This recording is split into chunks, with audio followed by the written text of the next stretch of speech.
Hello and good morning, Jollyville. This is Amanda Keeton, host of Coffee Filters here on KJVR Jollyville Radio. Fireworks, champagne toasts, singing Auld Lang Syne. It's a new year, Jollyville, and some of our usual traditions might have to be observed in our hearts and imaginations rather than together and in person.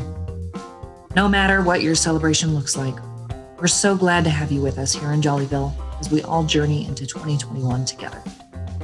Now, Sboopie the Boop and Chauncy are at the Monster Truck Expo. We'll be cutting to them for live coverage in just a moment. But first, a word from our sponsors. Is that good, Frankie? Cool. I gotta run. I have somewhere to be. Bye.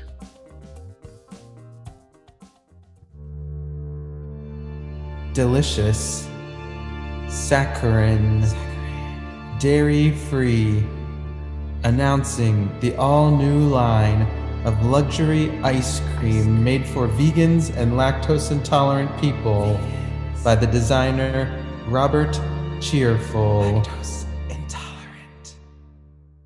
Let me take you back to a time of innocence, a time before television, a time where the whole family would gather around the radio to listen to their favorite radio program. Anything from Fibber McGee and Molly to Jack Benny. So let me take you back in an old-time radio comedy time machine. Available on Spotify, Google Podcasts, Stitcher, TuneIn, Apple Podcasts, iHeartRadio, and YouTube, or any of your favorite podcasting platforms.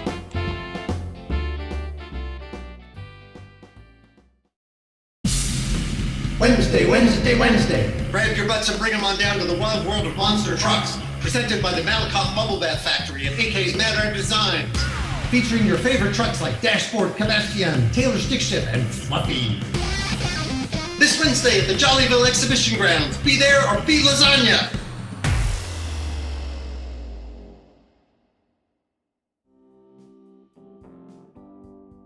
Thanks for tuning in to Jollyville Radio, KJVR. I'm Chauncy Applegate. And I'm your co-host, Sboopie the Boop. Today we're broadcasting live from the Jollyville Exhibition Grounds where the competitors are showing off their trucks in advance of the Demolition Derby. Yes, the exhibition is hosting the 10th annual Monster Truck Show, and to celebrate, they've invited us in to talk with the contestants and fans about this special passion. Shall we go in, Sboopie? I can't wait, Chauncy. Let's go. Wow. The last time I saw so much chrome and rubber in one place was during my root canal with Dr. Palatine. Why don't we talk to some of the attendees to get their opinions? Excuse me, sir. Could you tell us your name and what brought you to the Monster Truck Rally today? My name is Jensen Mutton, and I've been coming to this here derby every year since the time I was a little kid. What are you most looking forward to for today? Well, I heard that AK from AK's Mad Rad Designs was going to be making a special appearance to give away a new product they've been real exclusive about. And that never happens. They're so secretive. I want to get me an autograph, though. Come on, baby. Skip!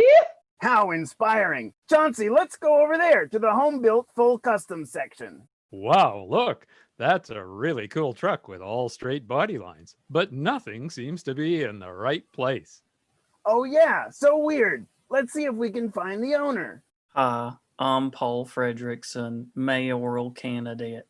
I'm also a handyman, which is very useful when building a custom monster truck like this one. It was inspired by my great love for neo-cubist art. I hope that my dedication to the craft will draw people's attention to the campaign ads on the side. Well, it's hard to miss those. But what's with the one that says AK's Mad Rad Designs? AK's Mad Rad Designs makes top-of-the-line parts and accessories for monster trucks. They are hard to afford on a handyman's limited budget, but I was able to arrange a good discount by agreeing to advertise on my truck. It was a very secretive deal. I never even got to meet this AK person. Well, Paul, your truck sure catches my eye. And I really like that beautiful mirror paint finish you've got. Not again, Chauncy. Hey, Paul, do you have any favorite trucks you think we should see? Just like people, each truck is unique and beautiful in its own way. But personally, I'm excited because AK's Mad Rad Designs is supposed to be making a rare public appearance. Thanks, Paul, and good luck on your campaign. Woo-hoo! Is that you, Chauncy?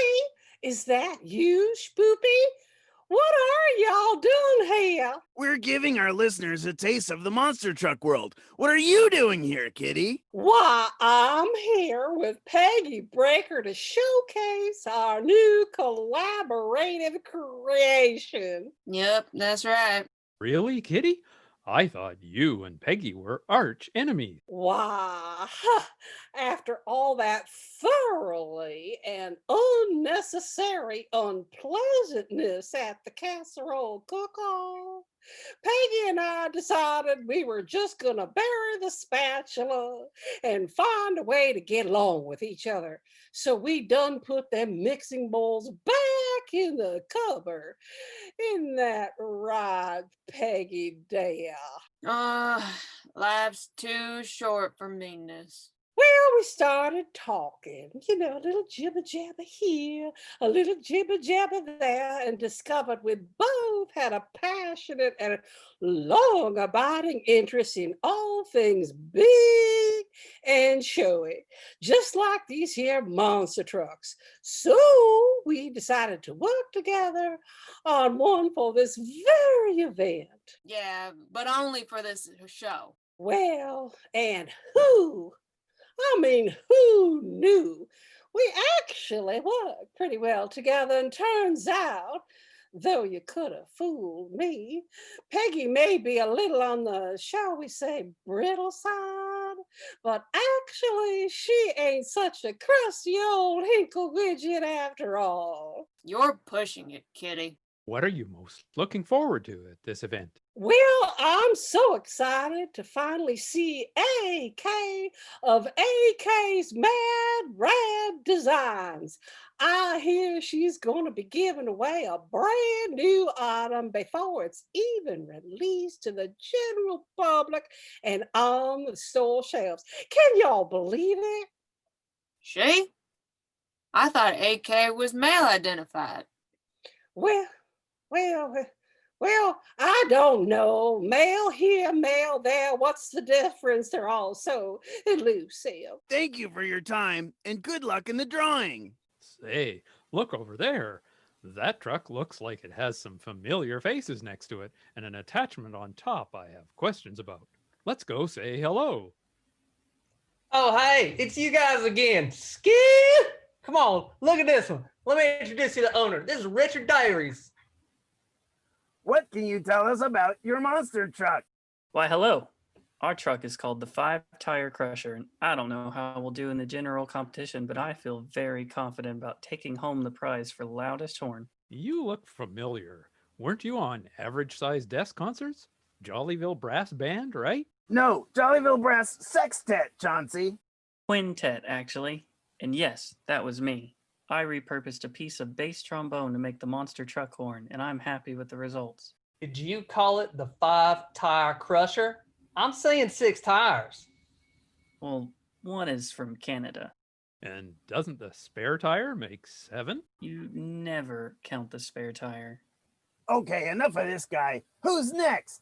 Hello! The Jabber Language Learning Monster Truck can take you all around the world. Want to run with the bulls, compete in the Tour de France, snorkel the Great Barrier Reef? Why not do it in a monster truck? Well, okay, but...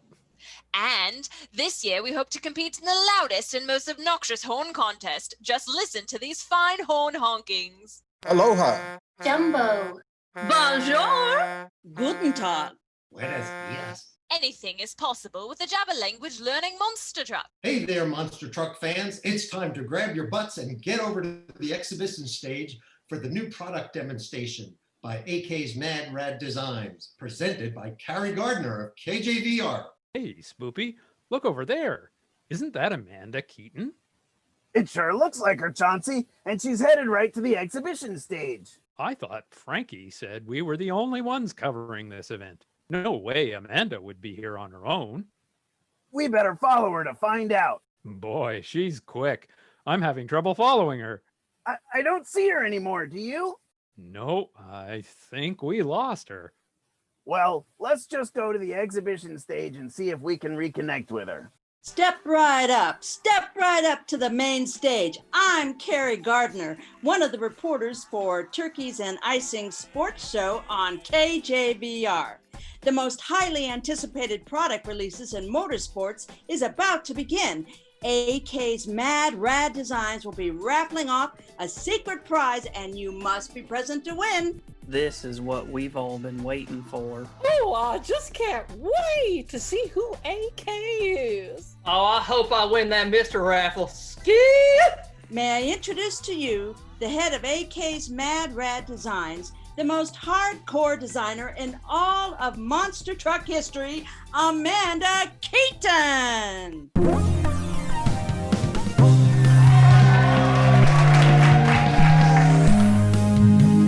Sleek, retractable, counterweight assisted, introducing the all-new Monster Truck Booster Step by AK's Mad Rad Designs. Wait, AK is Amanda Keeton? And now for the drawing. One lucky monster truck enthusiast will take home one of these brand new booster steps absolutely free. And the winner, drawn at random, is Peggy Breaker. Yes! Yes! Ma, that's wonderful. Wow, Peggy, that will look just divine on our truck. On our truck? No way. This booster step is coming home with me. Well, I just simply never. Now, you listen here, Peggy Breaker. You may be the kind to do your grocery shopping by slipping cantaloupes and canned hams down your booster pants, but that booster step is coming home with me, you hear? That's our raffle, folks. Come back at the top of the next hour for the winner of the loudest and most obnoxious horn contest, presented by JT Flower and Associates. Hey, Amanda, over here. Oh, hey, guys. Holy smokes, we had no idea that you were so involved in monster trucks. Darn right, Sboopie. The radio biz is fun and all, but it barely puts food on the table. The real money's in custom equipment design, if you got what it takes. So what's so special about this booster step? Take a look at my truck here. Notice anything? Looks like a pretty normal monster truck to me, Amanda. That's part of the plan, big man. How about you go open the door and hop in? Wow, that's fantastic, Amanda. That step just drops right out of the frame like magic. Yup, and retracts again as soon as the door closes, so there's nothing that reduces the ground clearance. But the best is still to come. You think you can make it up into the cab? Well, maybe, but it's still a long way up from that step to the cab. I don't want to ruffle my clothes. Come on, Chauncy, give it a try. Well, I guess. That was incredible, Amanda. As soon as I put my weight on the step and started to jump up, it just gave me the perfect boost to make it effortless. That's the idea, Chauncy. The step automatically measures your weight and gives just the right amount of kick, no matter how big or small you are. We're hoping it's going to be one of our biggest selling products ever. Even a big guy like you thought it was going to be tough getting up there. How do you think it seems for a little thing like me? Anyone who has one of these won't need to haul those annoying portable stairs around with them anymore.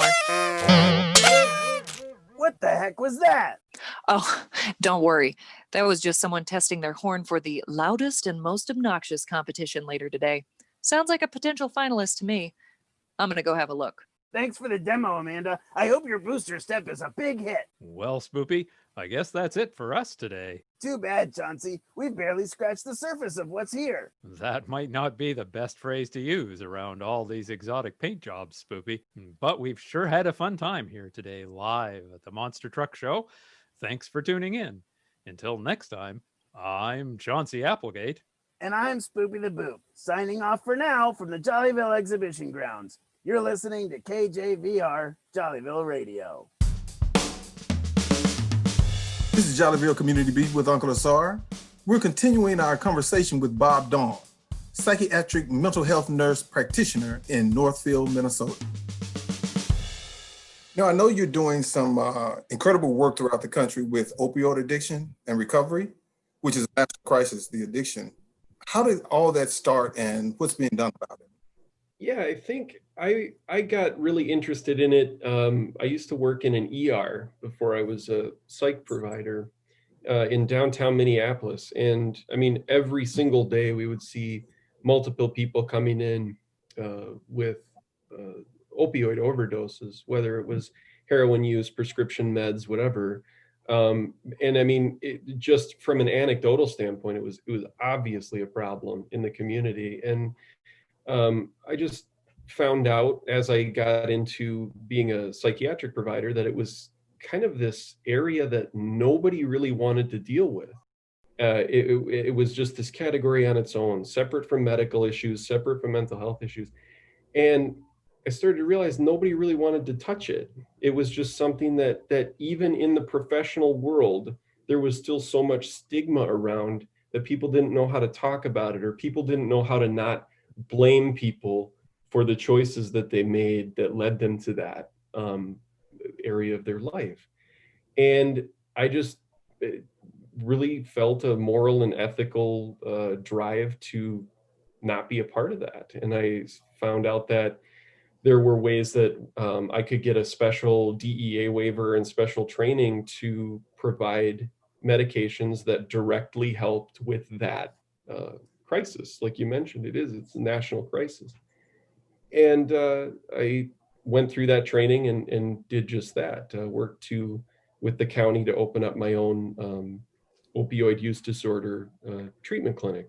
And it's been very fruitful. Like it's just really positive to see helping individuals work through those issues, and to also see the education that we can spread throughout the community.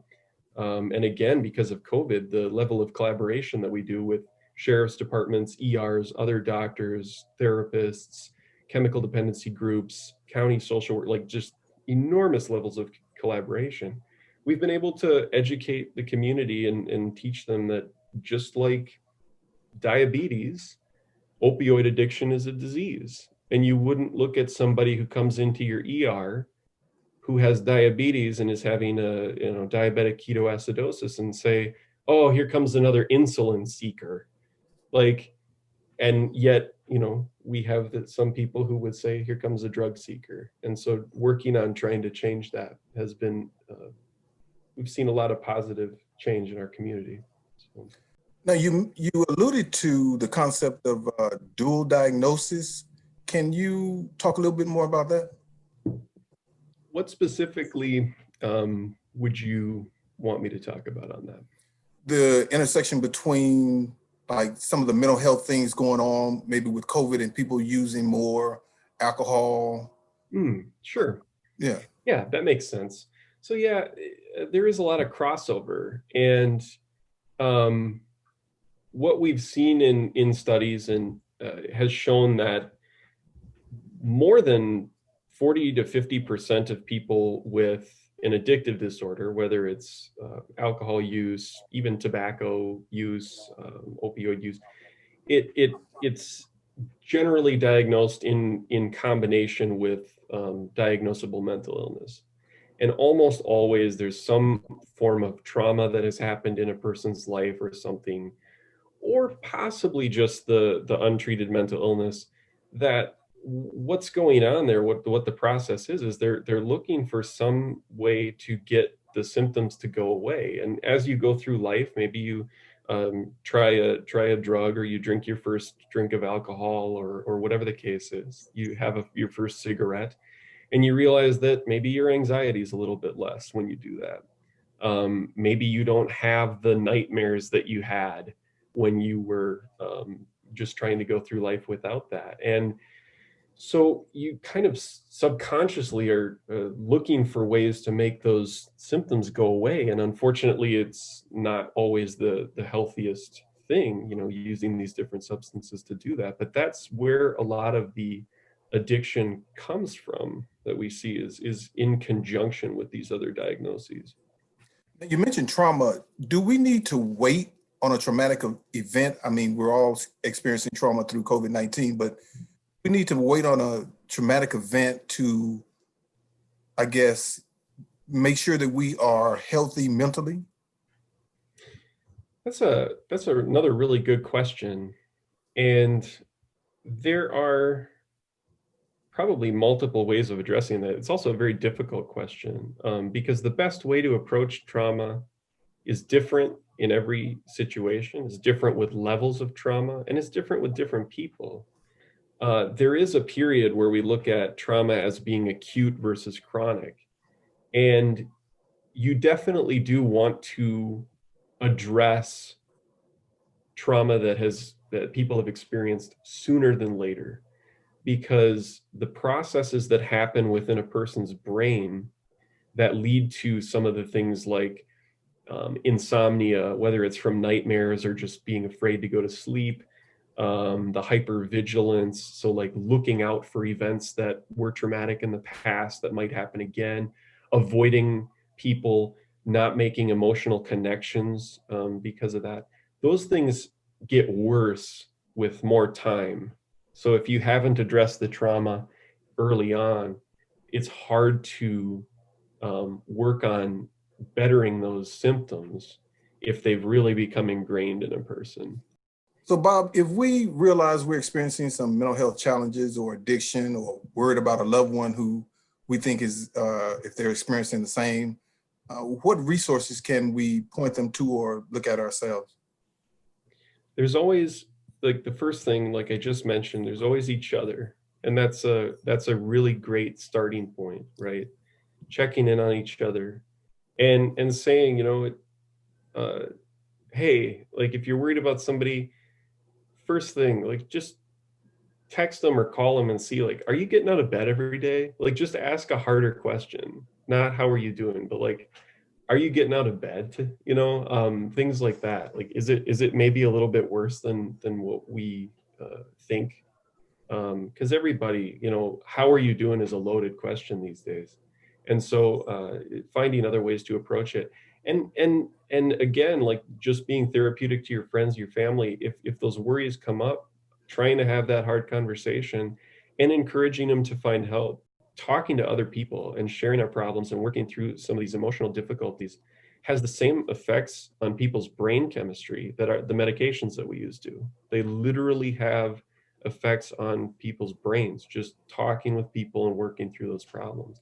So encouraging people to seek out therapy, even if they're not really just at rock bottom struggling. It's a fantastic first step to starting to open some of those doors and making some of those positive changes. Bob Daun, it's been really good talking to you, man, and we wish you the best of the best. Thank you so much for having me. It was a pleasure chatting with you today. This has been Jollyville Community Beat with UncleASAR, and dig this. No one can do everything, but everyone can do something. Peace.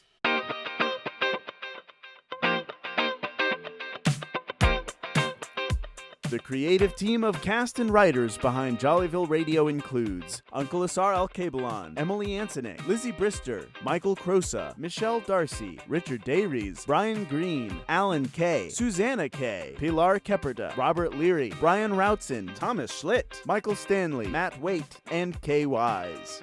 The recording was made in accordance with social distancing. Help us spread the word about Jollyville Radio. Tell a friend, post on social media, and be sure to subscribe to get updates about new episodes. You can find us on the web at jollyvilleradio.com or on Facebook and Instagram at Jollyville Radio. Jollyville Radio is directed by Michael Crosa with lead editing provided by Dr. Montse Santillan and social media help from Amy Costa. Jollyville Radio is a production of Jollyville Brass Quintet, member of Austin Creative Alliance. We are based in Austin, Texas. For KJVR in Jollyville, I'm your host, Jimmy Piecrust. We'll see you next time on Jollyville Radio.